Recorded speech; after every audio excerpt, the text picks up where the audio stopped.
हूँ प्रदीप कुमार दुबे और आज हम लोग एक्सपोजर विजिट में पहुंचे हैं गुमला के रायडी ब्लॉक में। और ये कौन सा गांव है? तो इस गांव में एक बड़े ही प्रगतिशील किसान हैं। आपका शुभ नाम? सत्यनारायण सिंह जी। ये जो है यहाँ पर बहुत सारा अपना उद्यम को बढ़ाए हुए हैं, जिसमें इनका प्रमुख है बकरी पालन और साथ में सुकर पालन है, मुर्गी पालन है। मतलब समझिए, कहते हम लोग IFS इंटीग्रेटेड फार्मिंग सिस्टम।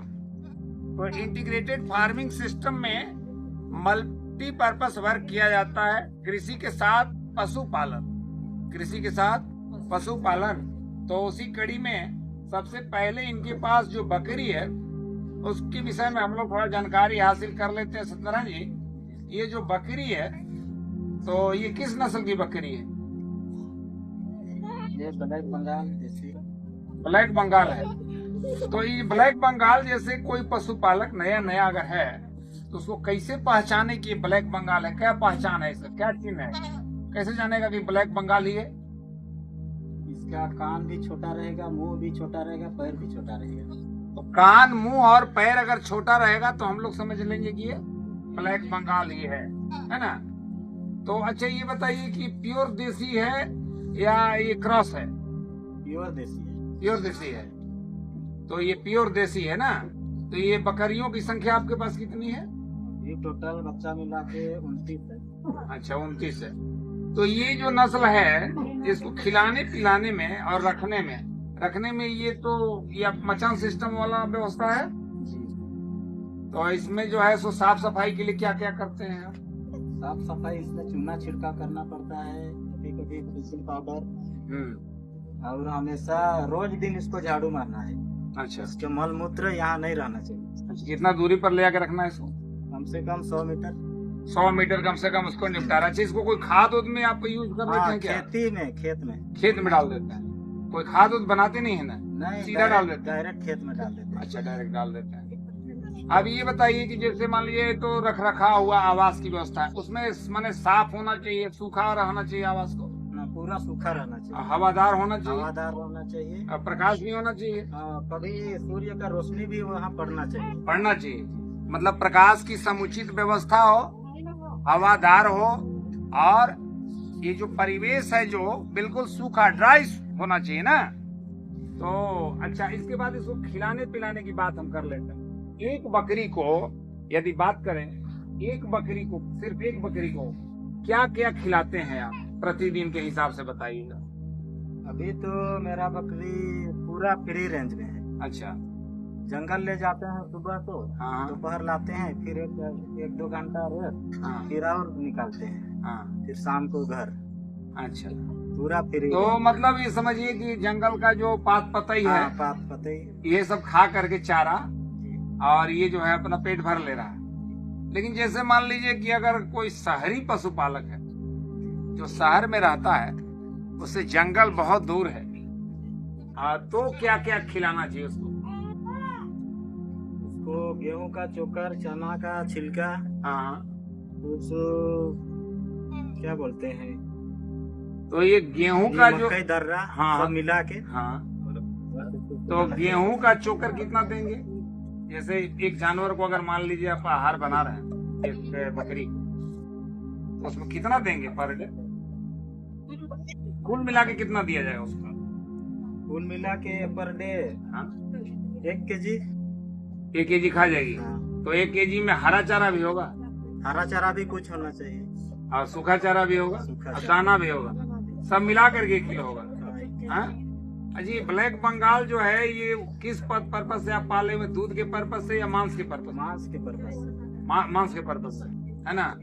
तो अगर दूध के पर्पस से कोई पाले बकरी को, तो कौन सा बकरी पाले? अगर देसी नस्ल की बात की जाए, देसी ये भी अगर बढ़िया से खान पान रहे तो ये भी दूध दे सकती है ना? रख रखाव के हिसाब से। कितना दूध देगी? 1 लीटर 1.5 लीटर, है ना? और जमुना पारी के विषय में सुनते हैं कि बहुत अच्छी दूध देने वाली नस्ल बोलते हैं तो सुने तो है देसी? हम भी, अच्छा। लेकिन उससे यहाँ हम लोग के पास नहीं है। हाँ, आपके पास ब्लैक बंगाली है। अच्छा, ये तो खान पान की बात है। एक टीकाकरण पर थोड़ा सा बात कर लेते हैं। तो टीकाकरण में मान लीजिए इसको साल में कोई ऐसा है जो हर प्रत्येक वर्ष आपको दिलाना पड़ता है टीका? है, कौन सा? FMD सबका है। तो ये मल्टीपर्पज वैक्सीन लगाते हैं या FMD के लिए अलग, गला घोटू के लिए अलग, ऐसे है? जैसे कुछ अलग लगता है, जैसे सर्दी खांसी हो गया मौसम के हिसाब से, हाँ, उसके लिए अलग लगेगा। हाँ, चेचक के लिए? चेचक के लिए अलग लगेगा। हाँ, और जो अभी खसरा हो गया है उसके लिए अलग लगता है। हाँ, ऐसे है, विटामिन तो लगता ही लगता है। हाँ। तो जैसे हम लोग मान लीजिए टीकाकरण में जैसे कितना उम्र कम से कम हो जाए, आपके पास जैसे बच्चे भी हैं बकरी के, तो कितना उम्र में कम से कम कितना उम्र हो जाने के बाद टीकाकरण आप शुरू करते हैं? पहला डोज कब लगाना चाहिए, कितना उम्र में? छोटा बच्चा तो 2 महीना।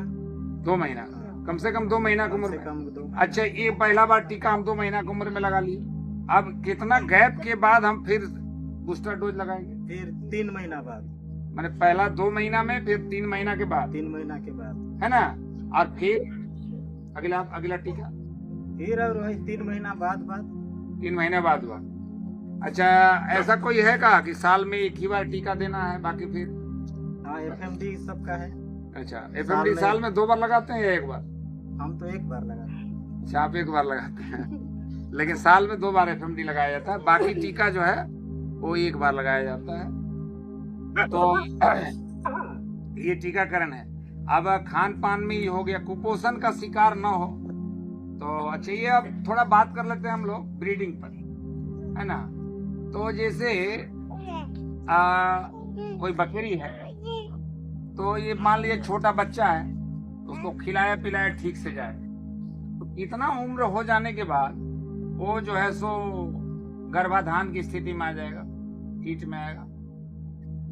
वो 6 महीना, मतलब बच्चा जन्म लेने के 6 महीना के बाद वो गर्भधारण कर सकता है बकरी? अच्छा, तो ये बताइए कि कैसे जानेगा बकरी पालने वाला किसान ये जो है सो हीट में है?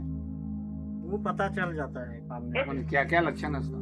इसका लक्षण यही होगा, वो बकरी अपने बतलाएगी। बकरी बतलाएगी, लेकिन आखिर मान लीजिए अगर कोई नया आदमी है, बकरी के विषय में नहीं जानता है, तो आपके माध्यम से ये जो हम लोग कर रहे हैं इकट्ठा जानकारी, तो उसमें वो कैसे जानेगा? जैसे बकरी मान लिया बेचैनी बढ़ जाएगा, और क्या क्या उसमें से लक्षण दिखाई देने लगेगा कि पता चल जाएगा कि हीट में? वो खाना पीना कम खाएगी। ठीक जी। और दूसरा, उसी से पेशाब वसाब बार बार करती है क्या? हाँ, हाँ? हाँ। तो ये सब लक्षण इसके अंदर दिखाई देने लगेंगे। अच्छा, अब इसमें जैसे गाय में हम लोग क्या करते हैं, सीमन दिलाते हैं, है ना? तो इसको आप कृत्रिम गर्भाधान कराते हैं क्या बकरी को? नहीं कराए। मैंने होता है कृत्रिम गर्भाधान? हो सकता है, लेकिन कराए नहीं। नहीं कराए। तो आप क्या करते हैं इसके गर्भाधान के लिए? बस इसी से परस कराते हैं। अच्छा, अच्छा, ये मध चक्र कितने दिनों का इसका है? मध चक्र नहीं समझ। जैसे अभी मान लीजिए ये हीट में बकरी थी, हम नहीं इसको सीमन दिला सके, या मान लीजिए आपके पास जो नर बकरा है वो उपलब्ध नहीं हो पाया, तो उसको हम बकरा के पास नहीं ले जा सके, तो अब फिर अभी कितने दिनों के बाद हीट में आएगी? आ सकती है 6 महीना 7 महीना। तो कहने का मतलब है ये जो मध चक्र है, आपने क्या पढ़ा है मध चक्र के विषय में? कितना दिन में मध चक्र का दूरी क्या है जी? मध चक्र कितना दिन में आता है बकरी में? जैसे गाय में आपने सुना होगा 21 दिन, इसमें कितना दिन है? यही मध चक्र है, 18 दिन। इसमें क्या है? 18 दिन है मध चक्र का। और फिर उसमें 2 से 3 दिन क्या है? हीट पीरियड है। क्या है? हीट पीरियड क्या कहलाता है? हीट पीरियड जब वो बकरी खोजती है बकरा को, मतलब वो गर्भाधान के लिए तैयार है, गर्भाधान के लिए तैयार है, तो वो हीट पीरियड है 2-3 दिन। अब हम लोग इसमें जैसे ब्रीडिंग की बात कर लिए तो सबसे बढ़िया जैसे इसको क्रॉस यदि करावे कोई, तो ये ब्लैक बंगाल है, इसको किससे क्रॉस कराए? दुनिया की सबसे बढ़िया बकरी, विदेशी बकरी की अगर बात की जाए, सबसे बढ़िया बकरी कौन सा है जानते हैं आप? नहीं जानते हैं, खाली ब्लैक बंगाल पाल रहे हैं। अच्छा, तो दुनिया में हमारे तो भी वही जैसे देखिए उसी का जो है। जिन पर्पज से बकरियां पाली जाती हैं उसमें एक पर्पज है दूध का उत्पादन, दूसरा पर्पज है मांस का उत्पादन, तीसरा पर्पज है रेशम का उत्पादन। कई उद्देश्यों से बकरियां पाली जाती हैं। तो दूध के उत्पादन में जो बकरी दुनिया में सबसे बढ़िया मानी जाती है वो सानेन है। क्या है? सानेन। ये बकरी जो है गरीबों की गाय है। इसको क्या कहा जाता है? गरीबों की गाय कहा जाता है। तो ये सबसे ज्यादा दूध देने वाली है। तो अगर दूध के पर्पज से आपको क्रॉस कराना हो तो सानेन से क्रॉस करा सकते हैं। कहाँ की बकरी है सानेन? स्विट्जरलैंड, स्विस बकरी है ना। इसके बाद मांस के पर्पज से यदि बकरी हम पालें तो क्या नाम है बकरी का? बोअर। कहाँ की बकरी है वो? हाँ, अफ्रीकन बकरी है। तो फिर उससे हमको क्रॉस कराना होगा। विदेशी बकरी को या विदेशी जीव को हम अपने यहाँ डायरेक्ट नहीं ले सकते। और ये जैसे हम क्रॉस कराएंगे तो कई जनरेशन, कितना जनरेशन लगेगा इसको प्योर होने में? 6 जनरेशन के बाद वो प्योर हो जाएगा, है ना। तो बहुत बहुत धन्यवाद सत्यनारायण जी, इतनी अमूल्य जानकारी हम लोगों को आपने दिया, है ना।